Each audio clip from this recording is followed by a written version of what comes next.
Okay, so I'm going to try to do a non-stop tour of the biggest mosque in Western Europe, in the south of London, called a place called Morden. Got security guards, very professional. This thing even pops up now, I've never seen that. And let's see, I'll just say random, go across random stuff as we go along. We've got a football team. Canada. Assalamualaikum. Let's shake your hands. Hey, nice to meet you.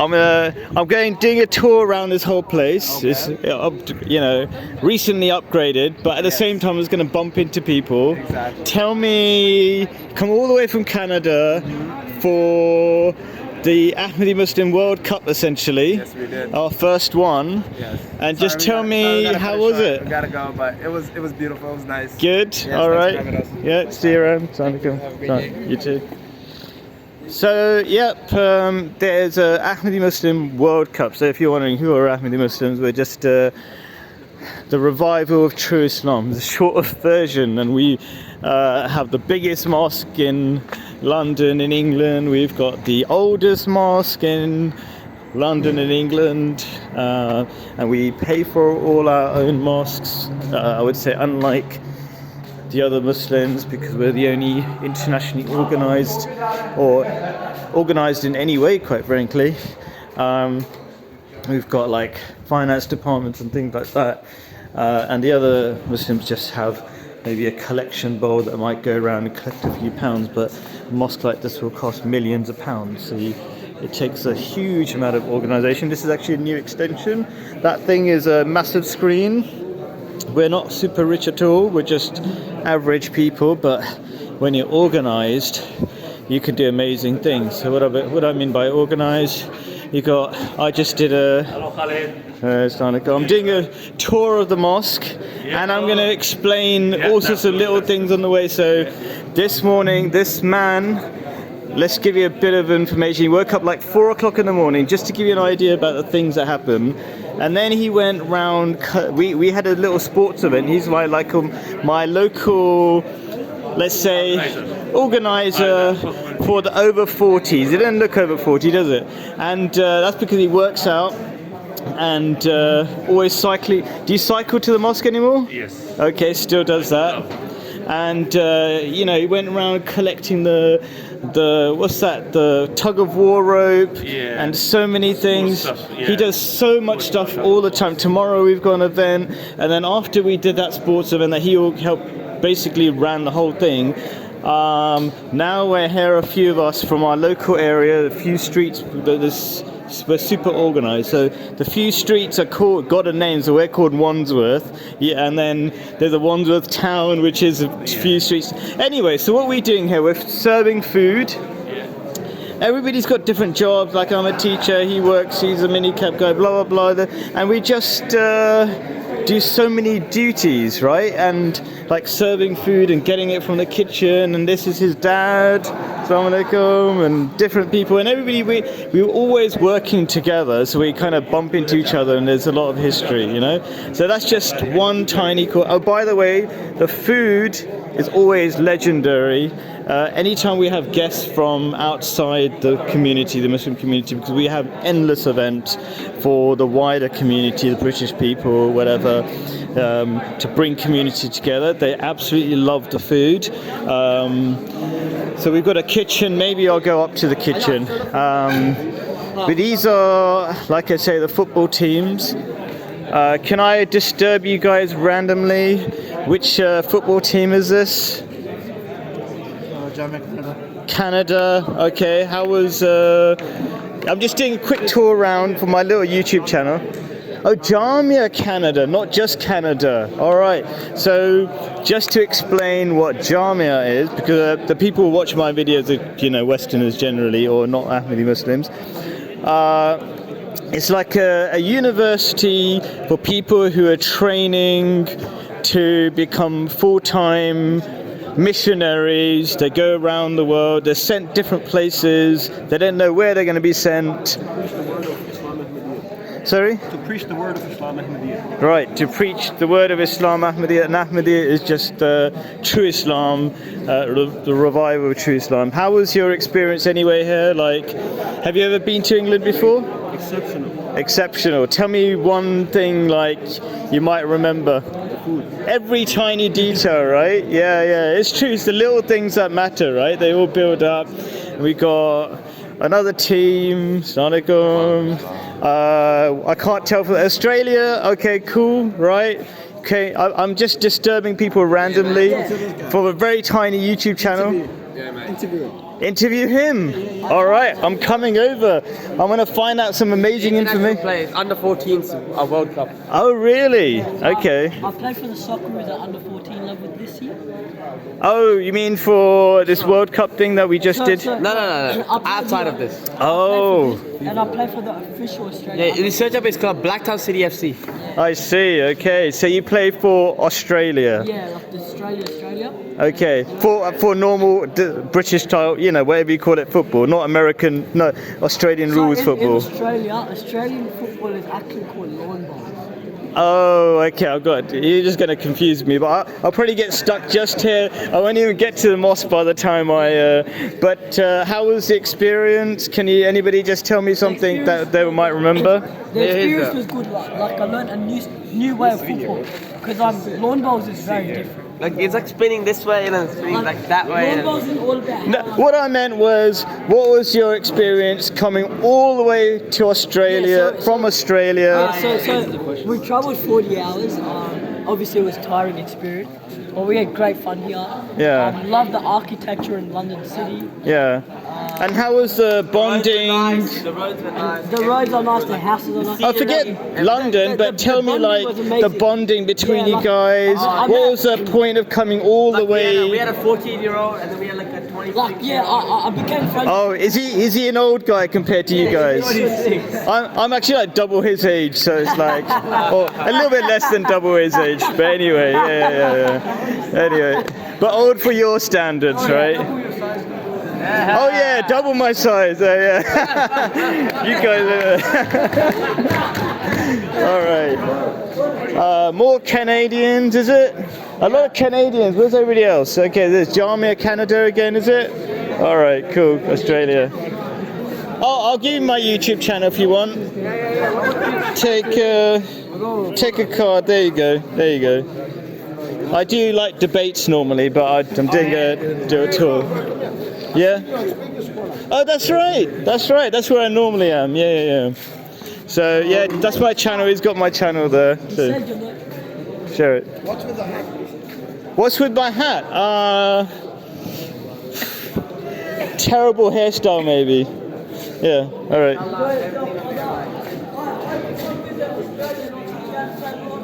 Oh, maybe. You never know. All right. So. All right, let's see if we can get past the rest, get through to the rest of the mosque. This is a whole new extension. Could go up the stairs. Let's go up the lift. Hey. Cool. All right, let's see if we get lucky and see if any of the offices are opened.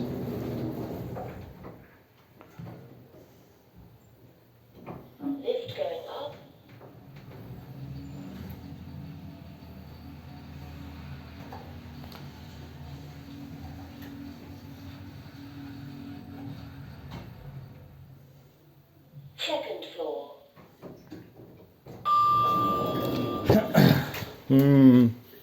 Oh, lights are on.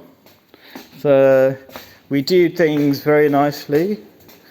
Yeah, you know, automatic lights and stuff like that, and special locks. Probably need some sort of card or something to get in. But yes, the offices are relatively new and a little bit quiet. Let's see if we can get lucky and go upstairs. I'm going to get into one of these offices. Got into one earlier on, but that person's gone, or those people have gone, because there's more than one office that was open before. Maybe you can see something through the gaps. Very nice. Oh, is this moving? Let's see, where are we? Ah, it's gone to 0. Okay, let's go up the stairs. Where are the stairs?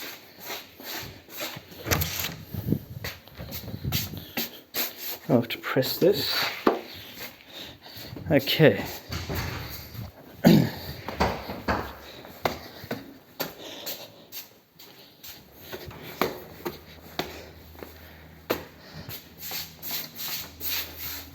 Ah, to go only by lift. Never mind. Let's go to all the way to the bottom and let's kind of see the rest of the mosque.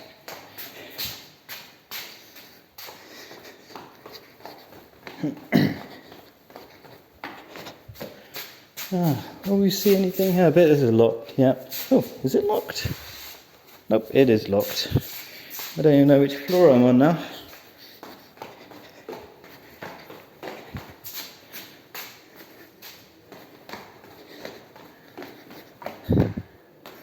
Am I on the ground floor yet?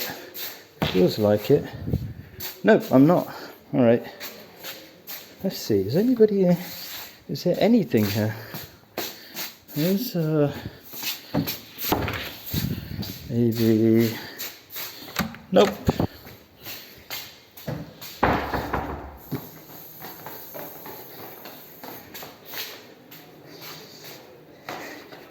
Alright.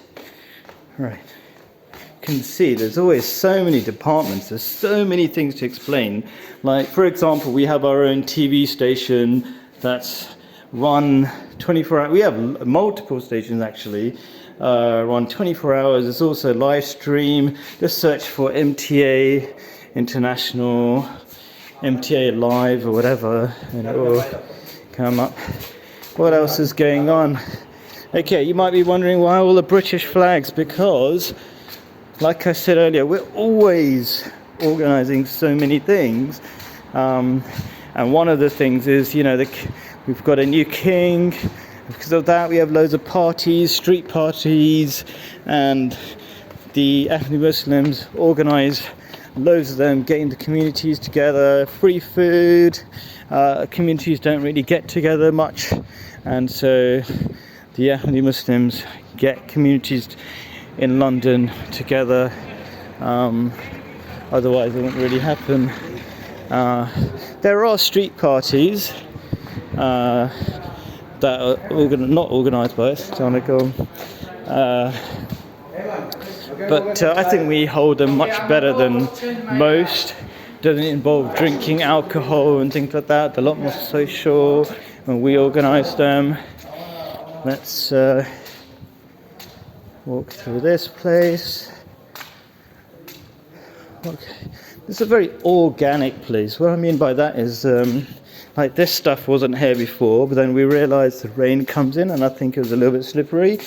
But also, what I mean by organic, it's like a beehive. There's always so much going on, but also everybody's playing a little part. Like, you know, in bees, they always have different roles, and so everybody has got some small part to play to make things happen. There's a lot of sacrifices being made. So there's a real sort of community. People are just chilled with each other. I suppose that's another thing. Ahmadi Muslims are famous for being relaxed. And you know, like, I don't know those guys. They're probably from some other country. But people know to be nice to each other, and especially Ahmadi Muslims are famous about being nice to everybody. We have a famous motto, love for all, hatred for none, which is actually based on the Quran. Some other Muslims say, why do you say love for all, hatred for none? You can't, love Jews or love whatever. That's completely wrong, because Prophet Muhammad was, in the Quran, he's told by God that he is supposed to be a mercy for all peoples, not selective at all. Cool. Please get close for taking temperature. Please face to the detector frame. What's my Please temperature? get close for taking temperature. 36. I'm normal temperature. Another friend of mine.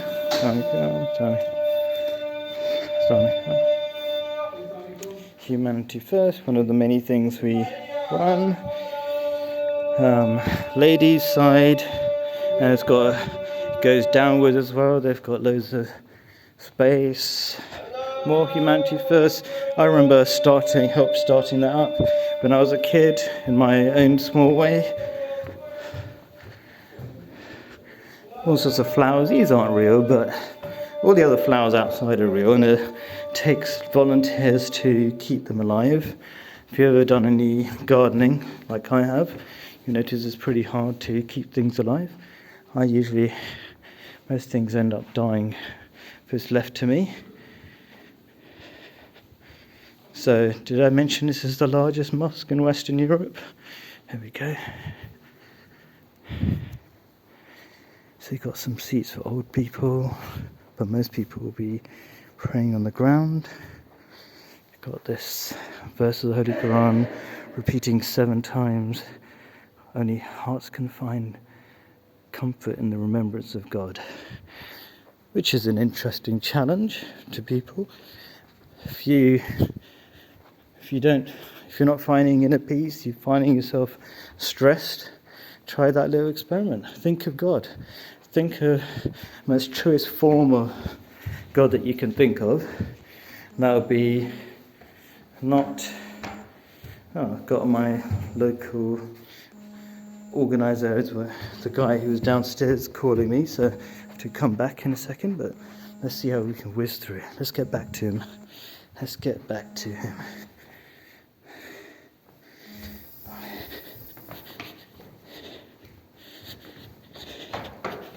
Okay, here we go. Right. If you want to come to this mosque, loads of people are welcome to come in. We got like 10,000 guests at least every year. That was the number of quite a long time ago. Probably a lot more now. It's time to come. My 10-year-old daughter's class is coming here tomorrow. 30 or 40 people, the teachers. They get to ask questions. We give them free food. It's always a free tour, and people love it when they come. And so the mosque is basically a way people relax together, consider spiritual things together. It's a community centre, all those different things.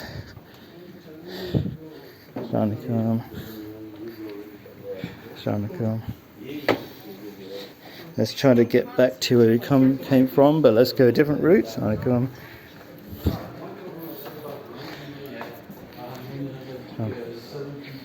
Oh, Ireland.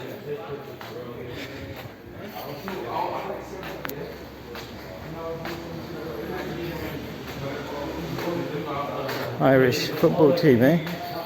So we always start really small, and people might be, I don't know how good these guys are at football, but always kind of, oh, he's calling me again. Let's see if I can jog down there. Maybe he's leaving, who knows? Okay, that's a minaret. What a minaret's for? It's one of the signs of a mosque, including that huge dome that you saw inside the mosque on the inside. Let's go. Alright. So minaret purpose is originally, you send out the call for prayer, the adhan. You heard a bit of that when I was going into the mosque a minute ago. Oh my gosh. I have to rush all the way back in a minute again because prayer is about to start.